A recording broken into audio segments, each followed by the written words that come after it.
Thank you, Demi and Joel. I say you're over at the public speaking concern. It's now really my pleasure to introduce our graduation speaker, Mr. Henry Lucas. Mr. Lucas received his undergraduate degree from our department in 1973 and then served as a first lieutenant in the U.S. Army through 1976. He then returned to NC State and completed a master's degree in geotechnical engineering in 1977.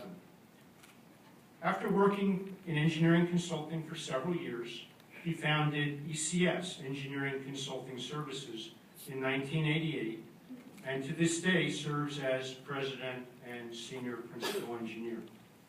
ECS is a leader in geotechnical, environmental, construction materials, and facilities engineering. ECS has over 1,000 employees in 45 offices and testing facilities spread across the Mid-Atlantic, Southern, and Midwestern states. Most recently, ECS was ranked 98th in the Engineering News Record's top 500 design firms. Mr. Lucas is a great example of another Wolfpack graduate who's done very well. It is my pleasure to turn the podium over to Mr. Lucas.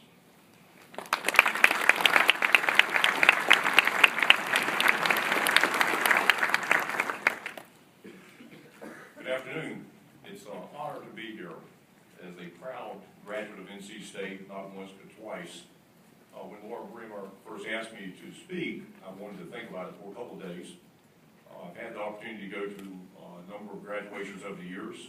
My wife graduated after I did, and both my children, of course. And what I've discovered is about 60% of the speakers were politicians, and I'm proud to say only 1/3 of them ended up in jail. So we have something that might be beneficial to you, the graduates. I've learned a lot of things in my career, every one of them the hard way. And I want to share a few of those things with you. I think you'll find that some of them are self-evident, some of them you may have never thought of before. But I believe that every one of them are very important to your long-term success. I have 7 things I'm going to talk about. One's an observation, and the other 6 are recommendations. So,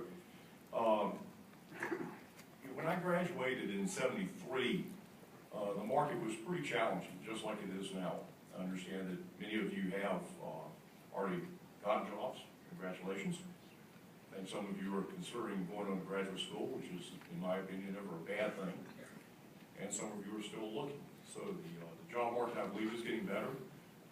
Not as good as we'd like it to be, but much better. But the important thing is, as engineers, you will have great opportunities over your life. Now, this weekend is Mother's Day, so I'm going to address the mothers.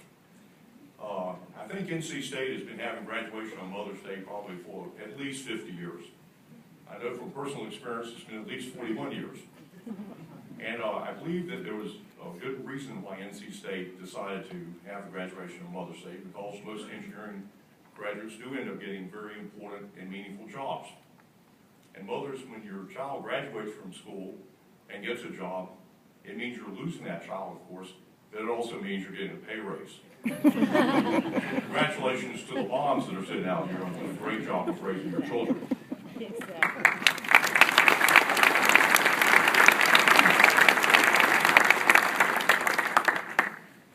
Now, I understand, I heard today that UNC has recently decided to have their graduation on Mother's Day as well, I believe in the last 5 years, and I wish you could see the look on my wife's face. She knows I don't handle political correctness very well when it comes to UNC, so she's afraid of where this is going. But 5 years ago, let's see, the Great Recession began 6 to 7 years ago, and soon thereafter, the demand for Starbucks baristas was satisfied. And as a result, a lot of the UNC graduates, of course, left school and went back home. Now, the mothers, like most mothers, were happy to have their kids back. In many instances, they hadn't seen them in 6 or 7 years. And so they had an opportunity to use the basement. So that's a good thing. It makes a lot of sense to me. I think what really happened is the marketing department at UNC was getting all these phone calls from these mothers thanking them for their children back. And they put 1 and 1 together and thought the answer was 3. And that, they decided to make Mother's Day the graduation for UNC as well. So everybody everybody gets happy on Mother's Day, so congratulations. As noted, after I graduated in '73, I'd been in ROTC and went to the Army. And of course, the Army, being the Army, commissioned me as an armor officer, not an engineer. And I'm not going to spend a lot of time talking about the military. I see there's a Navy lieutenant, I believe. Ensign, close. Same rank, different name. So most of you are not going into the military, so that's not my point. When I went into the military in '73, went through the normal training and ended up spending 3 years in Germany as a platoon leader in the Army. I spent a year and a half as a tank platoon leader. And then I was promoted to be the reconnaissance platoon leader, the scout platoon leader. And for me, it was quite an honor because there are 9 tank platoon leaders in an armored battalion, but there's only 1 scout platoon leader. And it usually went to a more experienced lieutenant. And I was very proud of that. The individual that had that position before I had it was also an engineer. He was a Texas Aggie, mechanical engineer. And that's my point. It wasn't coincidental that the most important lieutenant slot in that battalion was held by 2 engineers. You will find that as you go through life, being an engineer is something that brings great value to you at many levels. Obviously, as an engineer, it brings great value. We all know that. But more important is your critical problem-solving methodologies that you've honed as a student that will serve you throughout life. I think probably one of the most important things I discovered as I got into life, as I got into engineering, and as I got into business, to have the ability to tear a problem apart, get down to the fundamentals of it, and solve that problem, sometimes analytically, is probably the most important thing that you will have achieved as an engineer. So hopefully you will stay in engineering. It's a great profession to be in. But if you go on to other things, you're going to find that those skills that you've honed as a student here at NC State will pay off in the future. So that's observation number 1. The next 6 things I'm going to point out are recommendations that I want to make to you as engineers. I believe that most of you probably will stay in the engineering profession, although engineers do go into other things. And again, the reason for that is because of the valuable skills that you have learned. But recommendation number 1, my point number 2, is to take the first 3 to 5 years after you graduate and focus on honing your technical skills. You're only going to be a young engineer once. This is the chance to learn as much as you can. I don't care whether you're in construction engineering or whether you're in straight civil engineering, get your PE. You may decide that you want to be an attorney in a few years. God knows I have no idea why you would want to do that. But perhaps. Get that PE. It's very important. And those first 3 to 5 years, find yourself a mentor. Find the smartest person in the firm you're working with and see if you can't start working directly with them. You will learn a lot. Oftentimes when you deal with very smart professionals, they're very busy professionals. As a result, sometimes when you walk in with a problem, they want to give you the answer because they need you to leave so they can do something else. Make sure you ask the question as to why they gave you the answer. Understand what they did and how they came up with the answer. That's how you become a great engineer. So that point is, the first 3 to 5 years, focus on being the best engineer you can be. My third point, don't be afraid to seek out difficult assignments. Now, the first 10 years my wife and I were married, we moved 10 times. 4 of those times were within the military, of course, Fort Benning, Fort Knox, Germany, and back. After that, we went to Chicago. Within about 9 months, we moved down to Washington, D.C. Within 9 months, I moved down to Winston-Salem, North Carolina, and within a few months after that, I was in Raleigh, North Carolina. All with the same company, all going, as they would say when I was in the military, going to the sound of the gunfire. I went to where there were problem situations, they needed someone, and they thought I could stand up and do the good job. In 1983, we moved back to Washington, D.C. to again go back to a situation where a manager had just quit. It was in the midst of a very deep recession. In fact, until this recent recession, it was the deepest recession since World War II. And I went into that position because I thought there were great opportunities in Washington, D.C. And a funny little anecdote on that, we came home, and I know you aren't studying business just yet, so I'm not going to get too detailed on those numbers. But the numbers that are important on this, the first month I was back in Washington, D.C., we lost 100% of the sales. So our loss exactly equaled our sales. That is not a good thing. Sometimes 100% is good, and that particular situation is not. My wife looked at me and she said, "You haven't made another mistake, have you?" To which I replied, "I didn't know I was on a roll." Within 4 years, that office went from 12 people to 100 people, and we were making the majority of the profits in the company that I was with at that time. The skills that I learned going through those problem offices were the skills that allowed me to be successful once the breakout opportunity came. You will learn more in a difficult situation than you will ever learn doing things that are working just fine. When a crisis hits and you're able to step into it, it's hard. The 3 years from 1980 to 83 in Raleigh, North Carolina, during a very ugly economic time, were probably the most difficult time in my life. But when it was over, the lessons that I had learned put me 10 years ahead of my peers. So when you hear that there's a problem situation and they're looking for volunteers, don't be afraid to step into the breach. It's very important. You will learn a lot. My next point, and I've noticed a few of you are wiping the sleepers from your eyes, so I guess there must have been some drinking last night. I guess everybody knows by now, presumably, that a red wine, if it's a good red wine, it gets better with age. Okay. As you go into a business, you are going to find problems whether you seek them or not. A problem is not like a fine wine. It does not get better with age. When you discover there's a problem, and let's say you're a junior engineer, as you will be, hopefully starting on Monday. When you discover there's a problem, tell your principal, tell the person that you're working for, as soon as you realize there's a problem. Problems do not get better the longer they sit around. Don't be afraid to face up to the fact that there's an issue and you need to deal with it. It will only get worse the longer you wait. Now, don't get me wrong, every once in a while you're going to walk into someone's office and you're going to tell them about the problem, and they're not going to be happy that you're telling them that. They'll get over it. Because successful engineers know that dealing with problems in a timely manner is the most important thing you can do. I know myself working directly with clients. If you are working with a client, let the client know. I have saved many relationships in my career by dealing with problems in a timely manner with honesty and integrity. If you do discover there's a problem, deal with it. Believe me, you'll be much better off for it. My next point is, I believe most of you, with perhaps the exception of those wearing the hard hats, view yourself more as engineers than you do managers. And that's not a bad thing. The world is filled with great engineers who do engineering. The world is filled with great engineers that ultimately get into management. My recommendation to you, however, is do not be afraid to take managerial responsibilities. If you have an opportunity to manage someone, take it. It may not be what you want to do. You may want to be more of an engineer. I know when I got my master's degree, my major was geotechnical engineering, my minor was structural. And the reason I decided to become a geotechnical engineer is I thought it was more of a problem-solving type profession.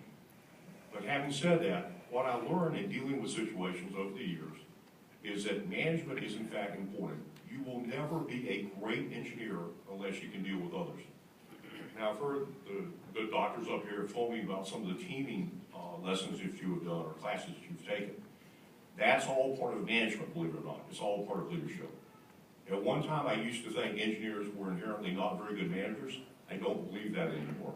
Most people are inherently not very good managers, and the reason they're not very good managers is they don't get much practice. So when you have a chance to manage people, when you have a chance to lead a team, take that opportunity. It will make you a better engineer, even though your heart may be in developing engineering skills. So, the next point.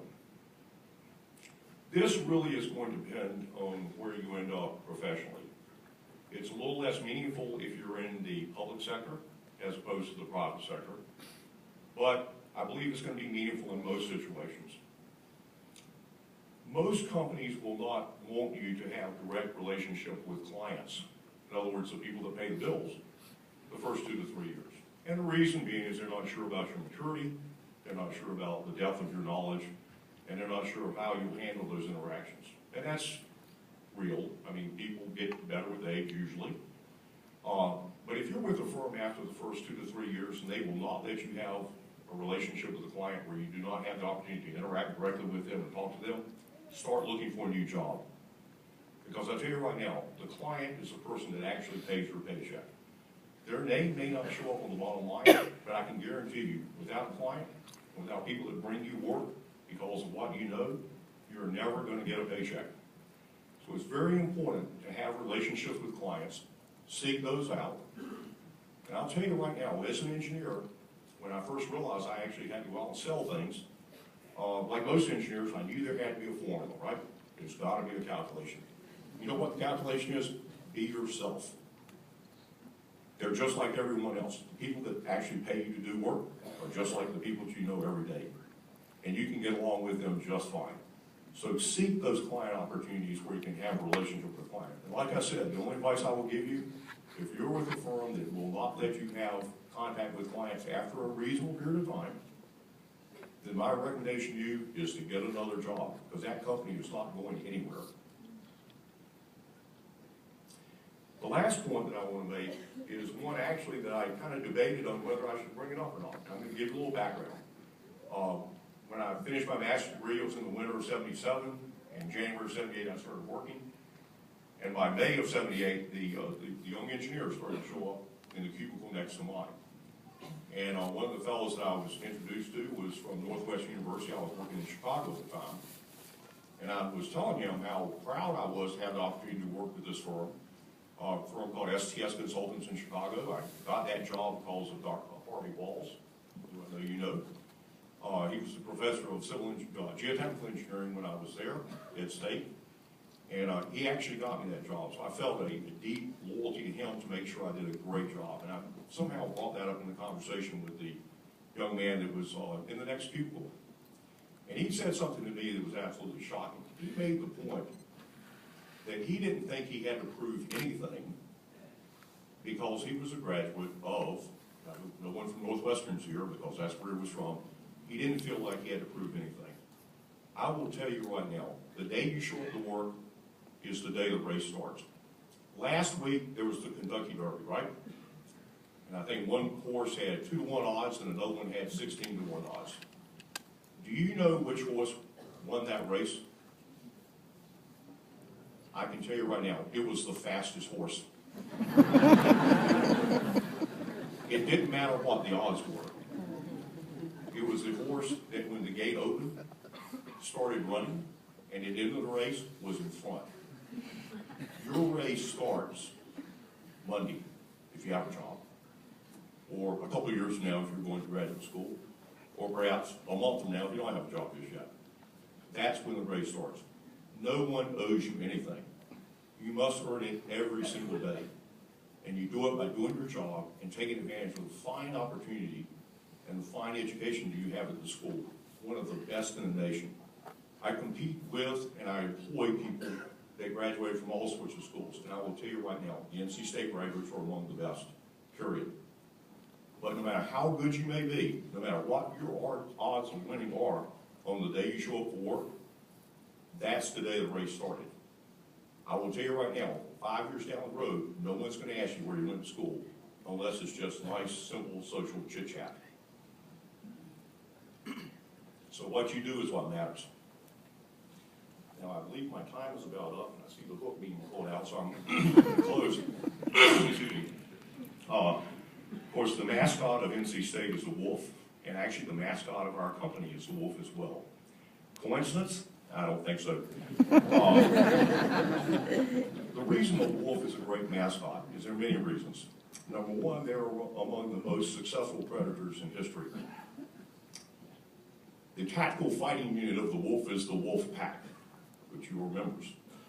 When they move, they communicate. When they attack, they coordinate their attacks.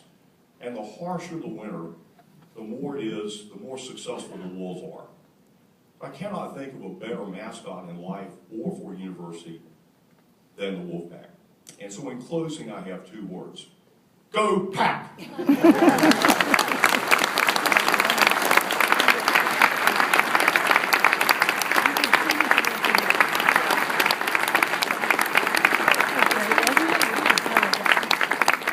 Thank you.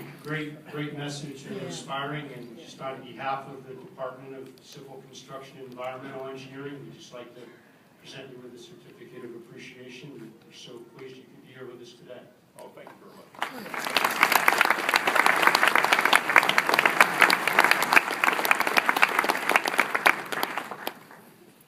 Let me now bring Dr. Tariq Aziz back, back up, who will begin to bring up the student, the undergraduates, and award degrees. Students, I always forget to say this, as you come across the stage and receive your diploma. I know you're attracted to looking at me, but there'll be a photographer there. If you look at him or her, then you'll get a better picture of me.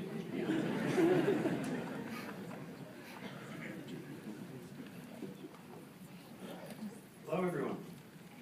Very, very happy, very proud to be here today with all of you. And I wanted to say a couple things before I started. Many of you know my name is Dr. Tariq Aziz. I'm the coordinator advising, but I was not the coordinator advising for many of you.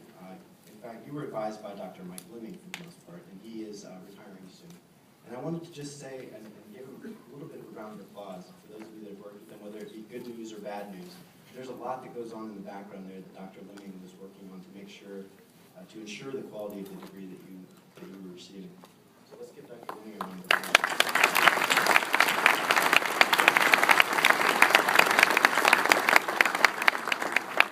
And there's another very important person in 203 who I think you probably heard a lot from and spoke a lot to. Tony Vescucci, Miss Tony Vescucci.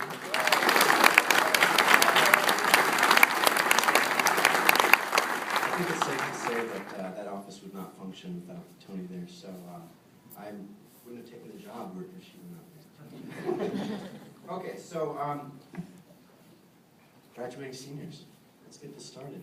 I'm going to call out names, and please hold your applause to the end if you can. Try to hold your applause to the end. I know it's difficult. I'm very proud of all the graduating students.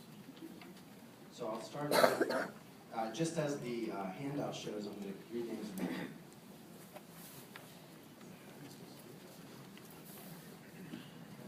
Okay. Kyle Hovey.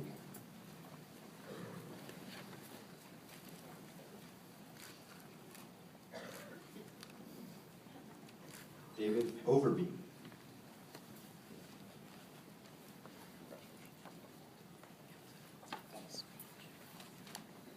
Joel Schufert.